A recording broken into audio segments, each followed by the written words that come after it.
पीने का पानी भरा होता था और इसको ऐसे पकड़ के हाथ में टांग के ले जाते थे। इस अलमारी में भी देखिएगा छोटे छोटे कलश रखे हैं मिट्टी के। खाट के नीचे कढ़ाई है, कितनी छोटी कढ़ाई है लेकिन इनका लोहा काफ़ी मजबूत है, भारी कढ़ाई है। बड़े बड़े थाल है, सेठ इन्हीं में खाना खाते थे। बरामदे में चारपाई रखी है, रात्रि में जब अंधेरा हो जाता था तो प्रकाश के लिए इनमें दीपक जलाया जाता था और फिर दीपक जला के इसको इस तरह से बंद कर देते थे। जाम हो चुका है, बहुत भारी है। ओ भाई साहब, इस पूरे बक्से में तय करीबन 4 से 5 क्विंटल वजन है। तो चोरों की तो क्या हिम्मत होगी भाई, ऐसे बक्सों को वो कहीं लेकर भग जाए। इनका उपयोग होली में करते हैं हम। ये चोपड़ा है जिसमें किसी को तिलक किया जाता था तो इसमें रोली चावल वगैरह डाले जाते थे। काफ़ी बड़ा बैठक कक्ष है और उसी समय का खाट चारपाई यहाँ पर लगी है। इनमें अनाज संग्रह किया जाता था।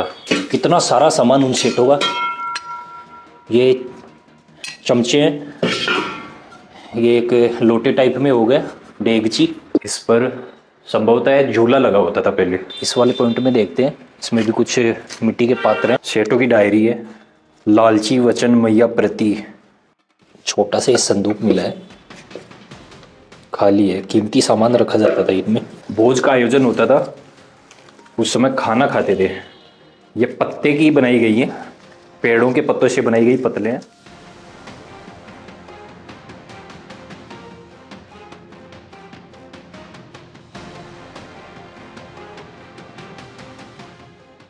नमस्कार दोस्तों, आज हम आपको लेकर आ गए हैं एक और नई हवेली में, जिसमें हमें सेठों के समय का पुराना सामान देखने को मिलेगा। अब हम आपको जो हवेलियां दिखाने जा रहे हैं वो शेखावटी प्रदेश के सबसे धनी सेठों की हवेलियां हैं। जी हाँ दोस्तों, हम हैं रामगढ़, जिसे सेठावाला रामगढ़ के नाम से भी जाना जाता था। शेखावटी प्रदेश के सबसे धनी सेठ इसी नगर में रहते थे और यहाँ पर उन्होंने एक से बड़ी एक सुंदर भव्य हवेलियों का निर्माण करवाया, जिन्हें देखकर हम आज भी चकित हो जाते हैं। यह हवेली है जो सेठ वैजनाथ जी की हवेली है। तय करीबन 200 से 250 वर्ष पुरानी हवेली है, काफ़ी बड़ी हवेली है और इसके चारों तरफ भी हमें 2 से 3 मंजिला बड़ी बड़ी सुंदर हवेलियां दिखाई देती हैं। आइए दोस्तों, सेठ वैजनाथ जी की हवेली का अंदर से हम प्रारूप देखते हैं। इसका क्या स्थापत्य है, किस तरह की इसमें चित्रकारी की गई है और यहाँ पर सेठों का क्या पुराना सामान था। हवेली में प्रवेश करने के लिए थोड़ी सीढ़ियाँ बनी हुई है, इनसे होकर हम चलते हैं। ऊपर आने के बाद यहाँ पर जैसा कि हर हवेली में देखने को मिलता है, ये बैठक कक्ष बना हुआ है। काफ़ी बड़ा बैठक कक्ष है और उसी समय का खाट चारपाई यहाँ पर लगी है। ऊपर लकड़ी का पार्ट बड़ा सा दिखाई दे रहा है जिस पर पंखा लगा हुआ है। पहले यहाँ पर कपड़े का बड़ा सा पंखा लगा होता था जिसे बाहर बैठा एक व्यक्ति खींचता था। ये वही स्थान है जहाँ पर सेठ लोग व्यापार संबंधी चर्चा करते थे। उसके अलावा और भी वो कार्य करते थे, धर्म कार्य करते थे, उनसे संबंधित यहाँ पर वार्ताएं होती थी, चर्चाएं होती थी।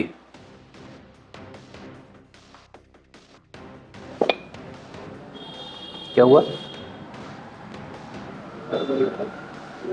लो आओ पास में।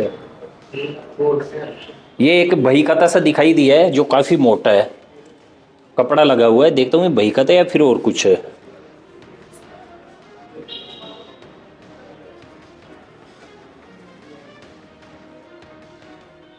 रहने दो, छोड़ो। एक कमरा है, एक बार इसको खोल के देखते हैं।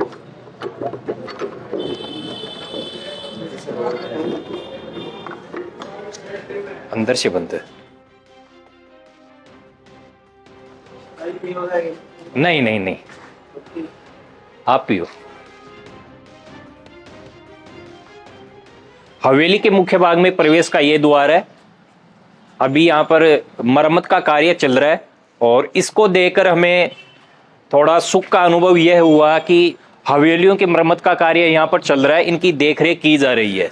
नहीं तो बहुत सी ऐसी हवेलियां जो आज मरणासन स्थिति में पहुंच चुकी हैं, बहुत दयनीय हालत हो चुकी है, जिनको देखकर मन में बहुत पुकार उठती है, बहुत ज्यादा दुख होता है मन। यहाँ पर मरम्मत का कार्य कर रहे हैं। ये इसका मुख्य द्वार है और इसके ऊपर तोरण हमें दिखाई दे रहे हैं जो कि काफी पुराने लग रहे हैं। 4 तोरण है, ये गोखे हैं दोनों साइड में।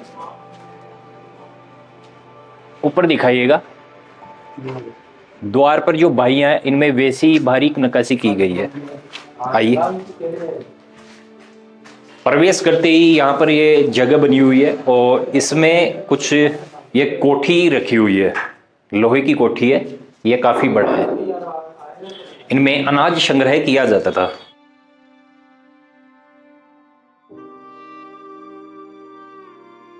हवेली का मुख्य आंगन आ चुका है। चारों तरफ कमरे बने हुए हैं, रसोईया बनी है। ये एक तिबारा बना हुआ है यहाँ पर। इस बरामदे में चारपाई रखी है। खाट के नीचे कढ़ाई है। कितनी छोटी कढ़ाई है, लेकिन इनका लोहा काफी मजबूत है, भारी कढ़ाई है। सेठों के समय के थाल, कितने सारे थाल है, बड़े बड़े थाल है। सेठ इन्हीं में खाना खाते थे। और भी कुछ बर्तन दिखाई दिए हैं, देखिएगा कितना सारा सामान उन सेठों का। ये चमचे हैं, ये एक लोटे टाइप में हो गया, डेगची, छोटी भगोनी, और ये कुछ सामान है पीतल के भगोने वगैरह।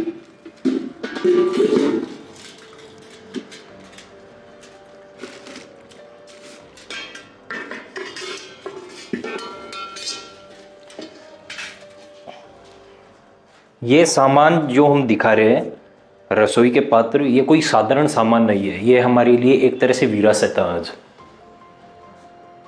कमरे फिलहाल लोग पड़े हैं और ये आ गया लकड़ी का पार्ट। इस पर संभवतः झूला लगा होता था पहले। एक अलमारी है छोटी। ओ भाई आइएगा एक बार। इसमें कुछ कागजात वगैरह हैं और भी कुछ सामान है। ऊपर जाने के लिए नाल बनी हुई है। यह परिंदा, पीने के पात्र रखे जाते थे इसमें। यह रसोई, रसोई भी बंद पड़ी है। सामान हो उस समय का। एक ये छोटा ये बॉक्स स्टोर के काम में आता था।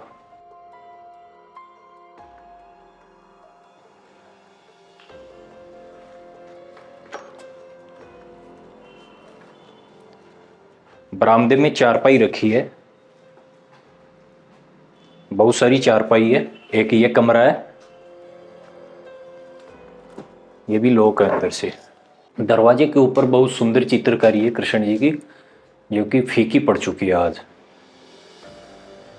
दरवाजे के नीचे ये दिखाई दे रहे हैं, ये जो बनाया गया है ये आकृति, इनमें पहले दीपक जलाया जाता था। दीपदान का काम में आता था। रात्रि में जब अंधेरा हो जाता था तो प्रकाश के लिए इनमें दीपक जलाया जाता था और फिर दीपक जला के इसको इस तरह से बंद कर देते थे। यह कमरा भी लॉक है।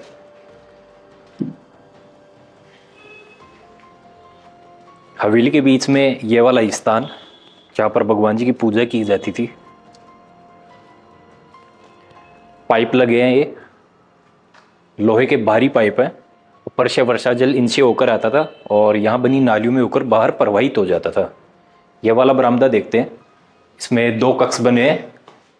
बहुत सारा सामान दिखाई दिया है। पहले ये वाला देखते हैं, कितना बड़ा संदूक।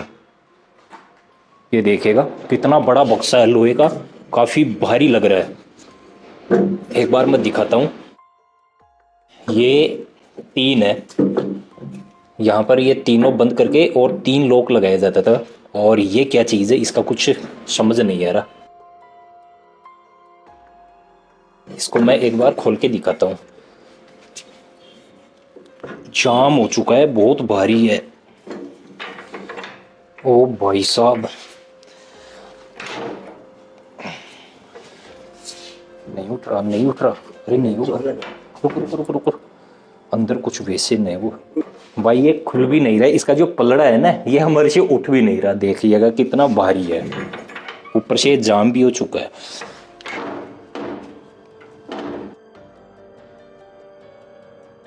संदूक का पलड़ा इतना ज्यादा भारी है कि क्या ही बताऊं। पूरी ताकत लगाई मैंने इसका पलड़ा उठाने के लिए, लेकिन थोड़ा सा उठा ऊपर से जाम भी हो रहा है। इतना ज्यादा वजन होगा इसमें। इस पलड़े को जैसे मैंने उठाया तो इसको देखकर मेरे को ये लग रहा है इस पूरे बक्से में तय करीबन 4 से 5 क्विंटल वजन है। तो चोरों की तो क्या हिम्मत होगी कि भाई ऐसे बक्सों को वो कहीं लेकर भग जाएं। ओ भाई साहब, ये छोटी अलमारी है। पहले इसके ऊपर वाले आले में दिखाइएगा। ये जो दिखाई दे रहा है इसमें पहले पीने का पानी भरा जाता था। पीने का पानी भरा होता था और इसको ऐसे पकड़ के हाथ में टांग के ले जाते थे। कितना सुंदर देखिएगा।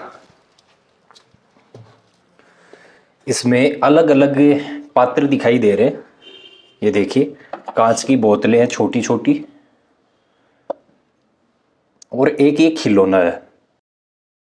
वो आते हैं ना गुग्गा, हाँ, गुग्गो जी आते हैं। ये संभवतः कुछ त्योहार होता था हमारे, उसमें काम में आता था, या फिर बच्चों के खिलौने भी इस तरह के बनाए जाते थे।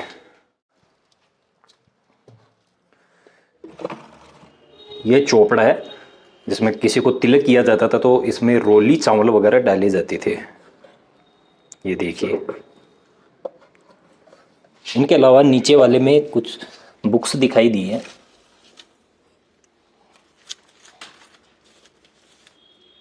किताबें हैं, धार्मिक किताबें। ये छोटे छोटे इसमें ये कलश रखे हैं मिट्टी के। ऊपर एक पट्टी बनी है जिस पर भी बहुत सारा सामान रखा है।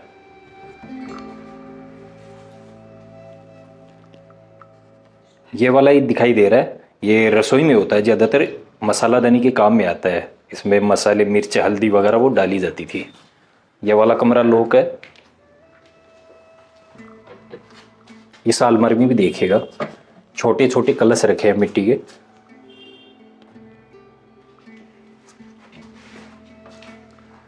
इसमें दीपक जलाया जाता था।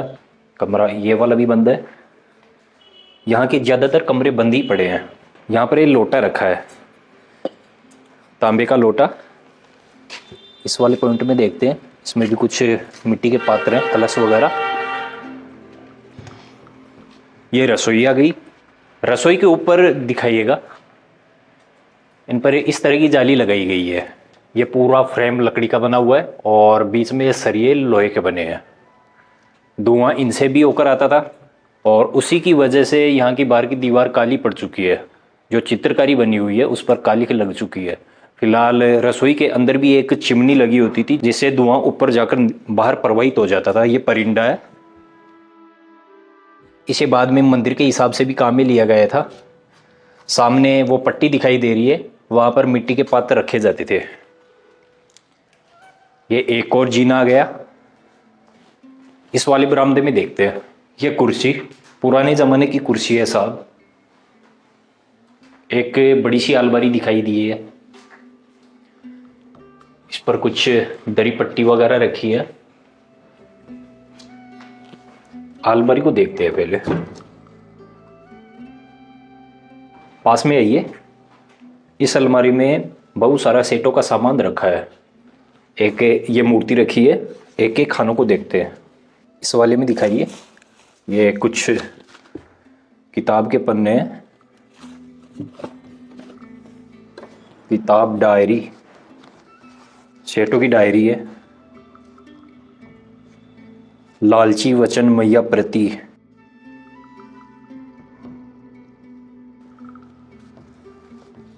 धार्मिक किताबें हैं। माखन लीला, इस तरह की लीलाएं हैं इनमें। ये लकड़ी की छोटी सी चौकी। एक बार ये देखता हूँ।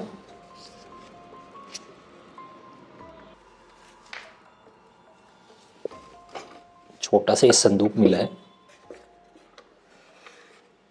खाली है। कीमती सामान रखा जाता था इनमें।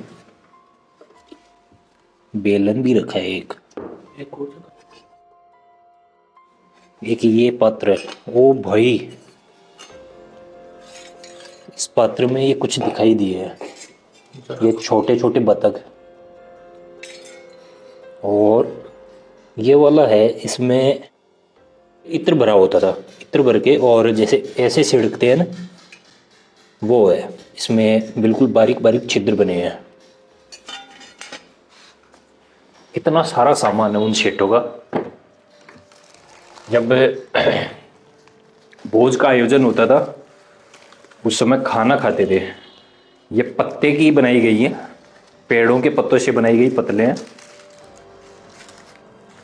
उस समय जो भी सामान उपयोग में करते थे वो कितना प्राकृतिक होता था। आज के समय में जो हम सामान उपयोग में करते हैं उनमें पॉलीथीन प्लास्टिक का उपयोग किया हुआ होता है, लेकिन उस समय बिल्कुल प्राकृतिक रूप से चीज़ों का इस्तेमाल किया जाता था। हर एक चीज़ प्रकृति के साथ बंधी होती थी। बरामदे में ऊपर भी ये लकड़ी का पार्ट लगा है, जिस पर पहले पंखा लगा होता था, बाहर बैठा एक व्यक्ति खींचता था। और कई बरामदों में इस पर झूला भी लगा होता था। झूला लगा के वो सेठ यहाँ पर झूला भी झूलते थे, उनके बच्चे क्रीड़ा करते थे, झूला वगैरह झूलते थे। ये छोटा कमरा है, ये टॉयलेट है, इसमें कुछ मिट्टी के पात्र हैं, सामने वो टॉयलेट है। छोटे छोटे बॉक्स बनाए गए हैं दीवारों में। ये एक बेलन है, कितना मोटा बेलन। और मैं दिखाने जा रहा हूँ अपने त्योहार संबंधी चीज़ें। इनको देखकर आप समझ गए होंगे कि भाई ये क्या है। इनका उपयोग होली में करते हैं हम। जब होली का त्योहार आता है तो होली का वहाँ पर इनको डाला जाता है। इनको बड़कुले बोलते हैं। वो भी कोई समय था जब यहाँ पर सेठ लोग निवास करते थे, यहाँ पर बच्चे लोग क्रीड़ाएं करते थे, मनोरंजन करते थे। त्योहार बहुत उच्च स्तर पर मनाया जाता था, बहुत आनंद मनाया जाता था। उन सभी यादों को समेटे समेटे यहाँ का हर एक सामान अपने समय की गवाही दे रहा है। ये बड़कुले पड़े हैं जो उस समय की दास्तां बयां कर रहे हैं।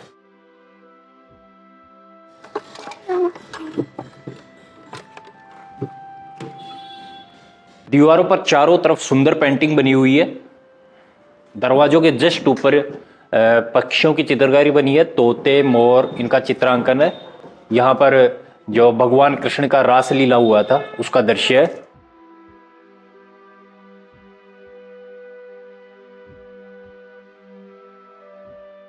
छज्जे के जस्ट नीचे चित्रकारी बनी है, जिसमें कृष्ण जी की चित्रकारी है, गणेश जी महाराज की चित्रकारी है, अन्य भी चित्रकारी है। उसके जस्ट नीचे हम देखते हैं कृष्ण जी और राधा का चित्रांकन।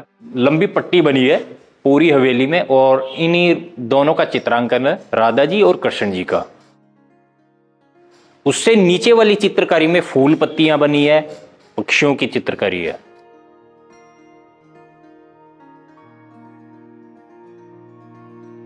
सेठ जी की हवेली का नीचे वाला हिस्सा हमने देख लिया है। ऊपर भी बहुत सारे कमरे बने हैं, वो हम आपको दिखाने जा रहे हैं।